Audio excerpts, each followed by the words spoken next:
1. Karakteristik investasi pada instrumen ekuitas. A. Definisi instrumen ekuitas dan investasi pada instrumen ekuitas. Menurut PSAK 50, revisi 2014, instrumen keuangan, penyajian instrumen ekuitas adalah setiap kontrak yang memberikan hak residual atas aset suatu entitas setelah dikurangi dengan seluruh liabilitasnya. Pada perseroan terbatas, hak residual ini terdapat pada saham sehingga instrumen ekuitas yang akan dibahas pada bab ini adalah saham biasa. Investasi pada instrumen ekuitas mencerminkan kepemilikan atas saham yang diterbitkan oleh entitas lain. Pada PSAK 50 revisi 2014 dinyatakan bahwa investasi pada instrumen ekuitas yang diterbitkan entitas lain memenuhi definisi instrumen keuangan, yaitu aset keuangan. Pihak yang memperoleh kepemilikan saham disebut investor, sedangkan pihak yang menerbitkan saham disebut investee. B. Karakteristik saham. Menurut Undang-Undang Nomor 40 Tahun 2007 tentang Perseroan Terbatas, saham memberikan hak kepada pemiliknya untuk 1. Menghadiri dan mengeluarkan suara dalam rapat umum pemegang saham atau RUPS. 2. Menerima pembayaran dividen dan sisa kekayaan hasil likuidasi. Dan 3. Menjalankan hak lainnya berdasarkan undang-undang ini. Hak suara yang dimiliki oleh investor memungkinkan investor memengaruhi atau mengendalikan keputusan atau kebijakan pada perseroan terbatas. Karakteristik inilah yang membedakan dengan investasi pada instrumen utang, di mana hak investasi pada instrumen utang hanya sebatas penerimaan bunga dan pengembalian pokok utang, sedangkan hak investor atas investasi pada instrumen ekuitas tidak hanya sebatas penerimaan dividen dan sisa kekayaan hasil likuidasi. Dampak atas keberadaan hak suara inilah yang menyebabkan pengaruh investor terhadap investee menjadi berbeda-beda.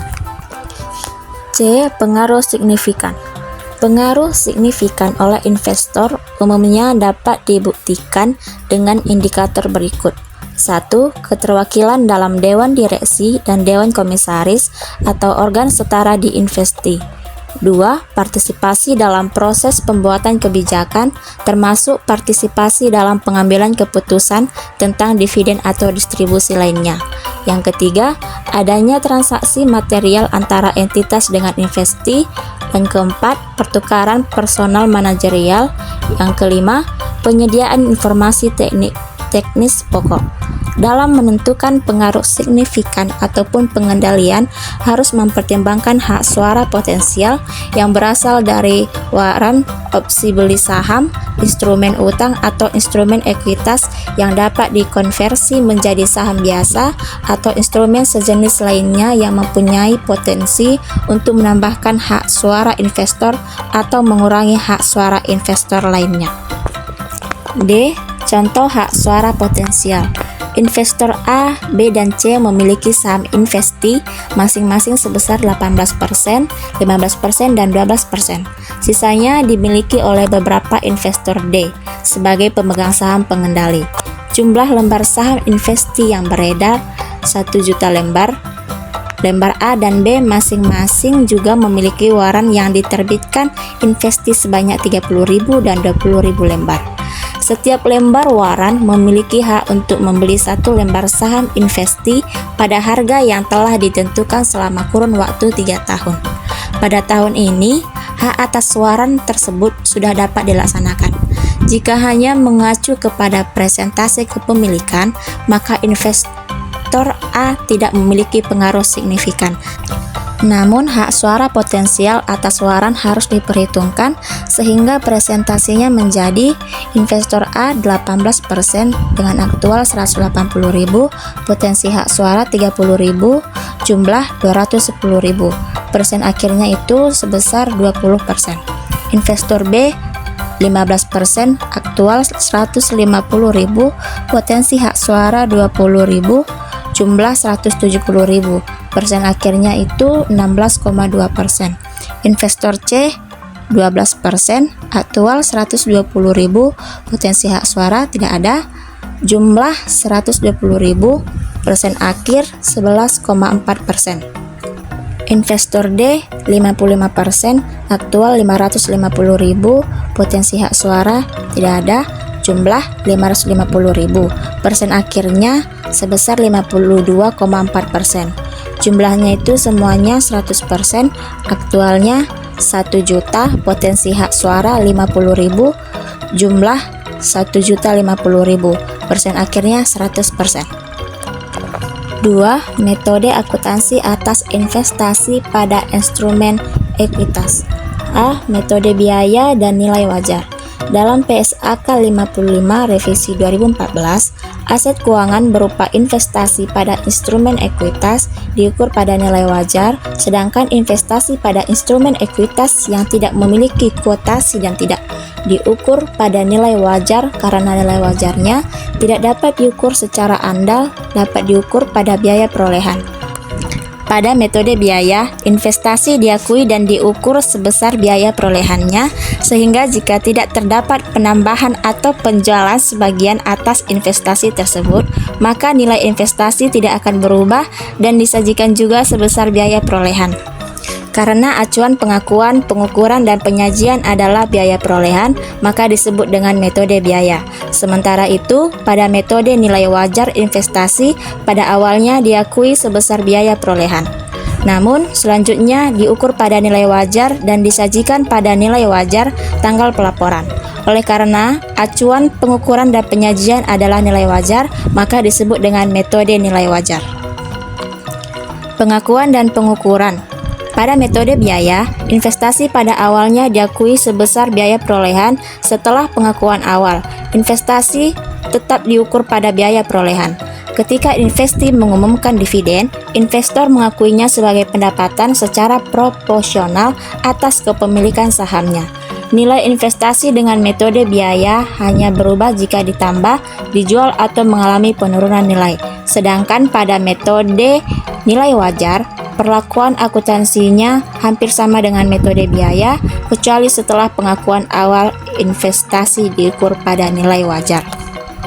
Selanjutnya yaitu contoh metode biaya dan nilai wajar. Pada tanggal 10 Januari 2015, investor A memiliki investasi sebesar 20% atas saham beredar investi dengan biaya perolehan 300 juta. Setelah dilakukan analisis atas kepemilikan tersebut, investor A tidak memiliki pengaruh signifikan atas investi. Selama tahun 2015, investi membagikan dividen pada tanggal 1 April sebesar 100 juta dan melaporkan laba bersih sebesar 200 juta. Pada akhir tahun 2015, nilai wajar saham investi adalah Rp110 per lembar. Jumlah saham beredar investi selama tahun 2015 adalah 15 juta lembar. Ketika perolehan awal, investor A mengakui investasi sebesar biaya perolehan dengan jurnal sebagai berikut. Investasi pada kas senilai 300 juta. Jika investor A menggunakan metode nilai wajar, maka investasi tersebut harus diklasifikasikan lebih lanjut sebagai nilai wajar melalui laba rugi sesuai dalam PSAK 55 revisi 2014. Pada saat investi mengumumkan dividen, investor A mengakuinya sebagai pendapatan sebesar 20% dikali 100 juta dengan jurnal piutang dividen pada pendapatan dividen senilai 20 juta. Ketika dividen diterima, maka diakui kas akan menghapus piutang dividen. Jika investor A menggunakan metode biaya, maka nilai investasi tetap diukur pada biaya perolehannya, sehingga sampai akhir 2015 nilai tercatat investasi tidak berubah. Jika menggunakan metode nilai wajar, investasi akan diukur sebagai nilai wajar pada tanggal pelaporan. Jika investor A menyusun laporan keuangan pada akhir tahun 2015, maka diperlukan penyesuaian atas nilai wajar dengan jurnal sebagai berikut. Investasi pada keuntungan atau kerugian selisih nilai wajar senilai 30 juta. Selanjutnya yaitu penyajian dan pengungkapan. Penyajian investasi dengan metode biaya atau nilai wajar. Sumbernya dapat kita lihat dari laporan keuangan konsolidasian PT Astra International Tbk triwulan 1 2020. Pada metode biaya, investasi disajikan tetap sebesar biaya perolehan yang juga merupakan nilai tercatatnya. Sedangkan pada metode nilai wajar, nilai tercatat investasi disesuaikan terhadap nilai wajar pada tanggal pelaporan sesuai ketentuan pada PSAK 71. Mengacu kepada contoh di atas, investasi disajikan sebesar 300 juta dengan metode biaya atau 330 juta dengan metode nilai wajar. Berikut adalah contoh penyajian dan pengungkapan atas investasi dengan metode biaya dan nilai wajar. Di samping ini kami sediakan laporan keuangan untuk bagian aset dari PT Astra International Tbk triwulan 1 2020. Selanjutnya yaitu pengungkapan investasi dengan metode biaya atau nilai wajar. Sumbernya dapat kita lihat dari laporan keuangan konsolidasian PT Astra International Tbk triwulan 1 2020. Untuk pengungkapan investasinya dapat kita lihat pada CALK dari PT Astra International Tbk triwulan 1 2020 berikut. Metode yang kedua yaitu metode ekuitas. Dalam PSAK 15, jika investor memiliki pengaruh signifikan atas investasinya pada saham investi, maka dicatat menggunakan metode ekuitas. Entitas atau investi di mana investor mempunyai pengaruh signifikan disebut entitas asosiasi. Seperti yang digambarkan pada ilustrasi pembuka, PT Bank Maspion Indonesia Tbk adalah entitas asosiasi bagi Kasikorn Vision Company Limited atau Kavision karena memiliki pengaruh signifikan dengan kepemilikan 30,01%. Pengaruh signifikan tersebut dapat dilihat dari keinginan Kavision untuk berpartisipasi dalam kebijakan PT Bank Maspion Indonesia Tbk, yaitu memberikan akses layanan jasa lebih luas kepada investor Thailand yang berinvestasi di Indonesia. Pada metode ekuitas, investasi pada awalnya diakui sebesar biaya perolehan, namun selanjutnya diukur dan disajikan sesuai dengan nilai ekuitas entitas asosiasi secara proporsional. Karena acuan pengukuran dan penyajian atas nilai tercatat investasi adalah nilai ekuitas entitas asosiasi, maka disebut dengan metode ekuitas. Untuk pengakuan dan pengukurannya, berdasarkan PSAK 15 revisi 2014, investasi dengan metode ekuitas pada awalnya diakui sebesar biaya perolehan. Setelah pengakuan awal, investasi diukur secara proporsional terhadap nilai ekuitas entitas asosiasi. Perubahan atas nilai ekuitas entitas asosiasi diantaranya dapat terjadi akibat yang pertama, pengakuan laba atau rugi bersih entitas asosiasi meningkat atau menurun. Yang kedua yaitu pembagian dividen oleh entitas asosiasi menurun.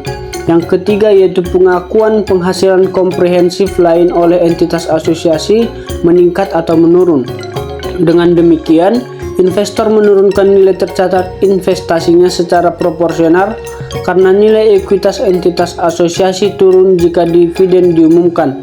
Sebaliknya, nilai tercatat investasi akan meningkat secara proporsional karena nilai ekuitas entitas asosiasi meningkat jika laba bersih diakui. Demikian juga entitas asosiasi mengakui penghasilan komprehensif lain yang bersifat laba atau rugi, maka nilai ekuitas entitas asosiasi naik atau turun sehingga nilai tercatat investasi menjadi meningkat atau turun secara proporsional. Selanjutnya adalah contoh metode ekuitas. Pada tanggal 10 Januari 2015, investor A memiliki investasi sebesar 20% atas saham beredar investi dengan biaya perolehan 300 juta. Setelah dilakukan analisis atas kepemilikan tersebut, investor A memiliki pengaruh signifikan atas investi. Selama tahun 2015, investi membagikan dividen pada tanggal 1 April sebesar 100 juta, melaporkan laba bersih sebesar 200 juta, dan mengakui surplus revaluasi atas aset tetap senilai 30 juta. Ketika perolehan awal, investor A mengakui investasi sebesar biaya perolehan dengan mencatat jurnal 10 Januari 2015 investasi pada entitas asosiasi 300 juta, pada kas 300 juta. Itu transaksi terkait mencatat pengakuan perolehan awal investasi. Pada saat investi mengumumkan dividen, investor A tidak mengakuinya sebagai pendapatan, melainkan mengurangi nilai tercatat investasi sebesar 20% dikali 100 juta dengan jurnal 1 April 2015 piutang dividen 300 juta pada investasi pada entitas asosiasi sebesar 300 juta, yaitu transaksi mencatat pengakuan piutang atas pembagian dividen. Ketika dividen diterima, maka diakui kas akan menghapus piutang dividen.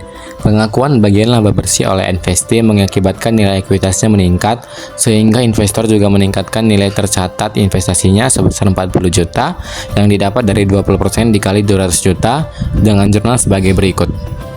31 Desember 2015, investasi pada entitas asosiasi 40 juta, pada bagian laba entitas asosiasi sebanyak 40 juta. Itu adalah jurnal untuk mencatat pengakuan bagian laba atas entitas asosiasi. Sedangkan pengakuan surplus revaluasi atas aset tetap oleh investee mengakibatkan peningkatan nilai ekuitas, sehingga investor juga mengakui peningkatan nilai ekuitas, nilai tercatat investasi sebesar 6 juta yang didapat dari 20% dikali 30 juta dengan jurnal 31 Desember 2015, investasi pada entitas asosiasi sebanyak 6 juta, pada kredit penghasilan komprehensif lain 6 juta, yaitu transaksi mencatat pengakuan perolehan awal investasi. Nilai tercatat investasi akhir tahun 2015 menjadi 326 juta, didapat dari 300 juta dikurang 20 juta ditambah 40 juta ditambah 6 juta. Selanjutnya adalah perolehan pada periode interim. Jika perolehan investasi dilakukan pada periode interim, misal tanggal 1 April 2015, maka bagian atas laba bersih yang dilaporkan investee hanya diakui oleh investor A untuk periode 1 April 2015 hingga 31 Desember 2015 saja. Sedangkan pengakuan penerimaan dividen tidak dipengaruhi tanggal perolehan sepanjang investor A masih memiliki hak atas dividen tersebut. Berikutnya alokasi selisih atas biaya perolehan investasi. Perlakuan akuntansi atas metode ekuitas dalam praktiknya tidaklah sederhana. Biaya perolehan investasi bisa berbeda dengan proporsi atas nilai tercatat ekuitas atau nilai wajar atas neto. PSAK 15 menyatakan bahwa pada saat perolehan investasi, setiap selisih antara biaya perolehan investasi dengan bagian entitas atas nilai wajar neto aset dan liabilitas teridentifikasi dari investee dicatat dengan cara sebagai berikut. Yang pertama, goodwill yang terkait dengan entitas asosiasi termasuk dalam jumlah tercatat investasi. Amortisasi goodwill tersebut tidak diperkenankan. Yang kedua, setiap selisih lebih bagian entitas atas nilai wajar neto aset dan liabilitas teridentifikasi dari investee terhadap biaya perolehan investasi dimasukkan sebagai penghasilan dalam menentukan bagian entitas atas laba rugi entitas asosiasi atau ventura bersama pada periode investasi diperoleh. Berikutnya penghentian pengakuan. Investor menghentikan penggunaan metode ekuitas sejak tanggal investasinya berhenti menjadi investasi pada entitas asosiasi atau hilangnya pengaruh signifikan. Dalam hal itu, ketika yang pertama, investasi menjadi investasi pada anak perusahaan, maka investor mencatat investasinya sesuai dengan PSAK 22 dan PSAK 65. Yang kedua, menjual sebagian investasinya dan sisa kepentingan dalam entitas asosiasi merupakan aset keuangan, maka investor mengukur sisa kepentingan tersebut pada nilai wajar sesuai PSAK 71. Investor mengakui dalam laba rugi selisih apapun antara yang pertama nilai wajar aset kepentingan apapun dan hasil apapun dari pelepasan sebagian kepentingan pada entitas asosiasi atau ventura bersama, dan yang kedua, jumlah tercatat investasi pada tanggal penggunaan metode ekuitas dihentikan. Selanjutnya adalah penyajian dan pengungkapan. Pada metode ekuitas, investasi disajikan pada nilai tercatatnya, sedangkan bagian laba atas entitas asosiasi disajikan di laporan laba rugi dalam pos tersendiri. Berikut adalah contoh penyajian dan pengungkapan atas investasi dengan metode biaya dan nilai wajar. Sumbernya dari laporan keuangan konsolidasian PT Astra International Tbk Triwulan 1 tahun 2020. Pengungkapan yang disyaratkan PSAK 67 yakni pengungkapan kepentingan dalam entitas lain terkait investasi pada entitas asosiasi adalah untuk setiap entitas asosiasi yang material bagi entitas pelapor. Yang pertama, nama pengaturan bersama atau entitas asosiasi. Yang kedua, sifat hubungan entitas dengan pengaturan bersama atau entitas asosiasi. Sebagai contoh, dengan menggambarkan sifat aktivitas pengaturan bersama atau entitas asosiasi dan apakah mereka strategis terhadap aktivitas entitas. Yang ketiga, lokasi utama kegiatan usaha dan negara tempat pendirian jika dapat diterapkan dan berbeda dari lokasi utama kegiatan usaha, pengaturan bersama atau entitas asosiasi. Yang keempat, proporsi bagian kepentingan atau penyertaan modal yang dimiliki oleh entitas dan jika berbeda, proporsi hak suara yang dimiliki atau jika dapat diterapkan. Berikut adalah pengungkapan investasi pada entitas asosiasi diambil dari CALK Laporan Keuangan Konsolidasian PT Astra International Tbk Triwulan 1 tahun 2020. Selanjutnya adalah perbandingan jurnal pada metode biaya, nilai wajar, dan ekuitas. Dalam gambar berikut, ada perbedaan jurnal antara ketiga metode tersebut dari beberapa transaksi, seperti transaksi perolehan, penerimaan dividen, laba bersih investi, rugi bersih investi, penghasilan komprehensif lain investi, rugi komprehensif lain investi, penyesuaian nilai wajar keuntungan, dan penyesuaian nilai wajar kerugian. Terakhir adalah contoh soal investasi pada instrumen ekuitas. Pada tanggal 1 November 2015, PT Semesta Alam mengakuisisi 45% saham PT Awan Biru senilai 300 juta. Pada awal tahun 2015, nilai ekuitas PT Awan Biru adalah 550 juta. PT Semesta Alam memiliki pengaruh signifikan atas PT Awan Biru. Pada saat akuisisi, tidak terdapat selisih antara nilai wajar dan nilai tercatat atas seluruh aset dan liabilitas PT Awan Biru. PT Awan Biru melaporkan laba bersih tahun 2015 sebesar 150 juta dan membayar dividen sebesar 80 juta. Pada tanggal 1 Juni 2015, asumsikan bahwa laba bersih PT Awan Biru terjadi merata sepanjang tahun. Yang diminta, hitunglah goodwill yang terjadi atas akuisisi, hitunglah nilai tercatat investasi yang disajikan PT Semesta Alam pada tanggal 31 Desember 2015, dan jurnal investasi yang dibutuhkan oleh PT Semesta Alam selama tahun 2015. Yang pertama adalah goodwill dengan cara biaya perolehannya 300 juta dan nilai tercatat bersih ekuitasnya 550 juta. Selisihnya tidak ada, maka jumlahnya sama dengan nilai tercatat bersih ekuitas. Persentasinya adalah 40% dikali dengan 550 juta, maka hasilnya adalah 220 juta. Maka goodwillnya adalah 80 juta didapat dari 300 juta dikurang 220 juta. Yang kedua adalah nilai tercatat dengan cara menambahkan investasi awal ditambah dengan akuisisi laba bersih dikurang dengan akuisisi dividen. Investasi awalnya adalah 300 juta, akuisisi laba bersihnya 60 juta didapat dari 40% dikali 150 juta, dan akuisisi dividennya adalah 32 juta didapat dari 40% dikali dengan 80 juta. Maka nilai tercatat investasi yang disajikan adalah 300 juta ditambah 60 juta dikurang 32 juta adalah 328 juta. Yang terakhir adalah jurnal. Yang pertama, 1 Oktober 2015, jurnalnya adalah investasi pada entitas asosiasi 300 juta pada kas 300 juta. 1 Mei 2015, piutang dividen 32 juta pada investasi pada entitas asosiasi 32 juta. Lalu yang terakhir adalah 31 Desember 2015 dengan jurnal investasi pada entitas asosiasi sebesar 60 juta pada bagian laba atas entitas adalah 60 juta.